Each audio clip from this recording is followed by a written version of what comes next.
गुरु गोविंद दोनों खड़े काके लागू पाए, बलिहारी गुरु आपकी गोविंद दियो बताए। गुरु और भगवान दोनों आकर सामने खड़े हो जाएं तो पहले किसके चरण स्पर्श करें? सचमुच ये यक्ष प्रश्न है, लेकिन गुरु के चरण स्पर्श करना ही बेहतर है, क्योंकि वो ही भगवान तक पहुंचने का मार्ग बताते हैं। इसीलिए गुरु यानी शिक्षक को भगवान से भी बड़ा माना गया है। हालांकि बदलते वक्त के साथ ऐसे शिक्षकों की मिसाल कम मिलती है जो अपने छात्रों के मन में वाकई ईश्वर का दर्जा रखते हैं, लेकिन अभी भी ऐसे शिक्षक हैं जिन पर छात्र अपनी जान छिड़कते हैं और पूरा गांव उनकी विदाई पर आंसू बहाता है। उत्तर प्रदेश में 2 शिक्षक पूरे देश के शिक्षकों के लिए मिसाल बन गए, जिन्होंने अपनी इच्छा शक्ति के बल पर शिक्षकों की भगवान वाली छवि को बरकरार रखा। इसका इनाम उन्हें तब मिला जब उनके तबादले पर पूरे गांव ने आंसू बहाए और बच्चे बोले, मत जाओ मास्टर। तुम बोलो।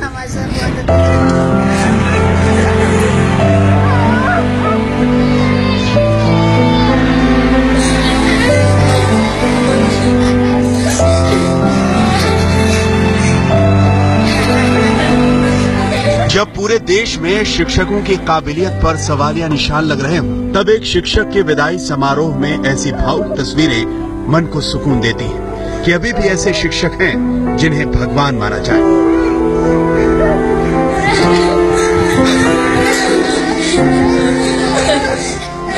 आज की क्लास से निकले तो हमारे सर जी कह रहे थे, बच्चे तुम लोग पढ़ाई मत छोड़ना, फीस कापी किताब जो भी कपड़ा लत्ता जो भी लगे हमसे मांगना, लेकिन तुम लोग पढ़ाई मत छोड़ना।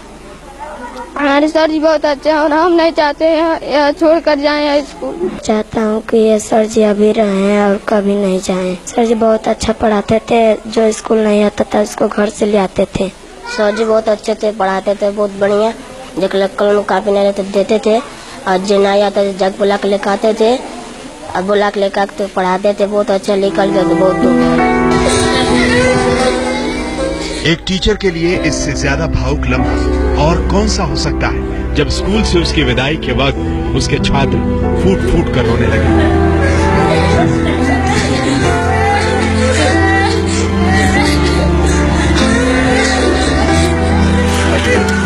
बच्चे तो बच्चे, बड़े बूढ़े भी टीचर को गले लगा लें और रूंधे हुए गले से बोले, मास्टर साहब मत जाओ।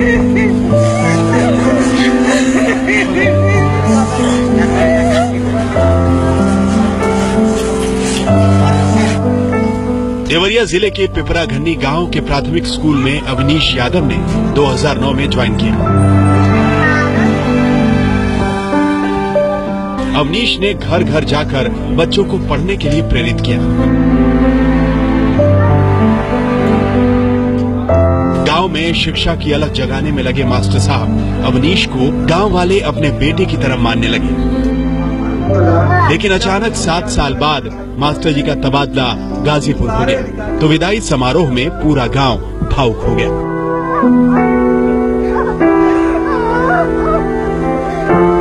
एक छात्रा को जैसे ही पता चला, वो भागी भागी आई और फफक फफक कर रोने लगी।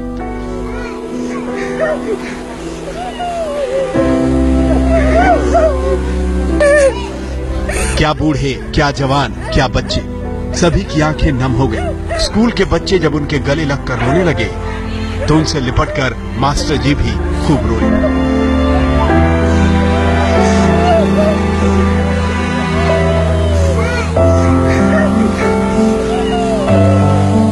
खास कुछ नहीं, वही जो मेरा कर्तव्य है मैंने उसका निर्वहन अपनी ईमानदारी के साथ, निष्ठा के साथ किया था। शुरुआत में मैं आया तो थोड़ी सी नामांकन के सापेक्ष बच्चों की संख्या बहुत कम थी। फिर मैंने विचार किया, लोगों से संपर्क किया। कुछ लोग अपनी परेशानी को बताया कि भाई मजदूर करने जाते हैं हम लोग तो घर देखने के लिए बच्चे को रोक लेते हैं। फिर उनसे हमने शिक्षा के महत्व के बारे में पूरा जानकारी दिया कि आप शिक्षित होंगे तो ये नौकरी पाएगा, ये होगा। उसके साथ तमाम चीजें जोड़ करके हमने इन लोगों को समझाने में का प्रयास किया और ये लोग समझे और अपने बच्चों को विद्यालय भेजना शुरू किए। मनोबल हमारा बढ़ता गया और मैंने इसके ऊपर और मेहनत किया। घर से जो बच्चा नहीं आता था घर से बुलाना लाना, जो बच्चे कॉपी पेन नहीं ला पाते थे उनको कॉपी पेन दे देना। इस तरह से तमाम कार्य 15 अगस्त 26 जनवरी पे पूरा बढ़िया कार्यक्रम करा के सबको बुलाना, पूरे ग्राम सभा को, ताकि मेरा जुड़ाव इनसे जुड़ा रहे।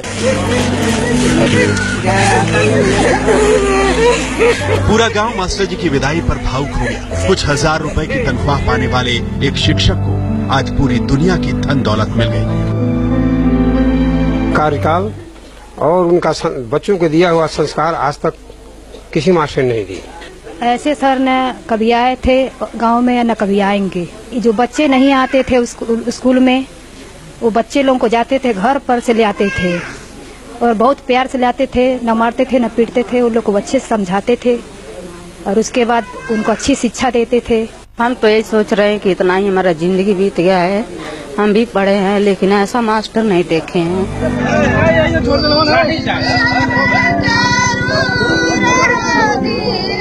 मास्टर जी जब गांव से जाने लगे तो महिलाएं मंगल गीत गाती हुई गांव के बाहर सड़क तक उनको विदा करने आई।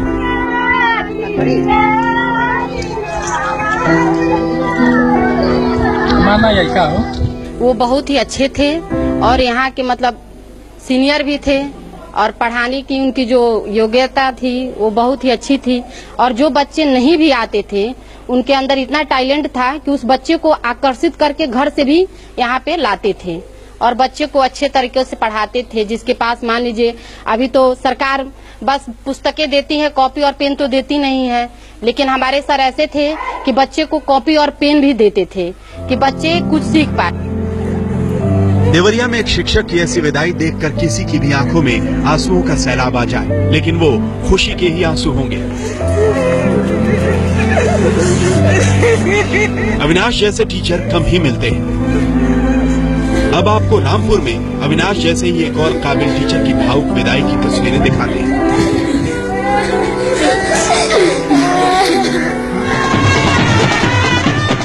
साल 2014 में मुनीश कुमार ने रामपुर जिले के प्राथमिक स्कूल में ज्वाइन किया और थोड़े ही वक्त में बच्चों के साथ साथ पूरे गांव के दिलों पर राज करने लगे। लेकिन फिर मुनीश कुमार का तबादला मैनपुरी में हो गया तो पूरा गांव फूट फूट कर रोने लगा।